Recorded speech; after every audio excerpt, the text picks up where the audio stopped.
आज के वीडियो में बात करने वाले हैं फेज सीक्वेंस इंडिकेटर के बारे में। और ये जो डिवाइस है इसको बोलते हैं फेज सीक्वेंस इंडिकेटर। इसका हम यूज़ क्या करते हैं, जैसे कि हमको पता होगा 3 फेज जो सप्लाई होती है उसमें 3 फेज होते हैं, आर होता है, वाई होता है और बी होता है। तो हम इस डिवाइस के द्वारा यही पता करते हैं कि जो 3 फेज में फेज सीक्वेंस है वो सही है या नहीं है। और इसके द्वारा हम ये पता कर सकते हैं कि आर वाई बी जो सप्लाई हमारी आ रही आर वाई बी ऐसे ही आ रही है या इसका फेज सीक्वेंस चेंज हो गया। फेज सीक्वेंस चेंज होगा जैसे आर बी वाई हो गया, तो इस डिवाइस के द्वारा हम इसका फेज सीक्वेंस 3 फेज में फेज सीक्वेंस चेक कर सकते हैं कि आर वाई बी ये होना चाहिए। जैसे हमको पता है R Y B phase sequence ये होना चाहिए।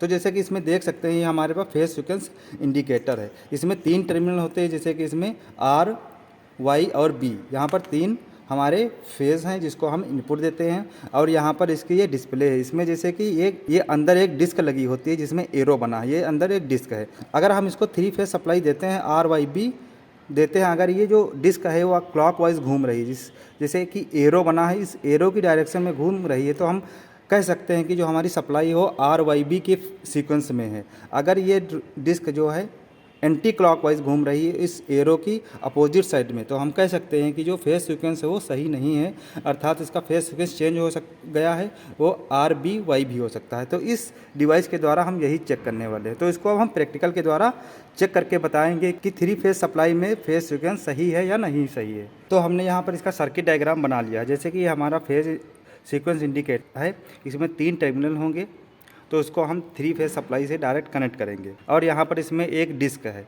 अगर ये इस डायरेक्शन में घूम रही है देख सकते हैं क्लॉक वाइज में, तो हम कह सकते हैं जो फेज सीक्वेंस है वो हमारा आर वाई बी के सीक्वेंस में है। अगर ये जो डिस्क है ये एंटी क्लॉक वाइज घूमेगी तो हम कहेंगे ये जो फेज सीक्वेंस हमारा आ रहा है आर बी वाई के सीक्वेंस में है, तो इसको हम चेंज करके अपना जो सीक्वेंस होगा वो हम सही कर सकते हैं।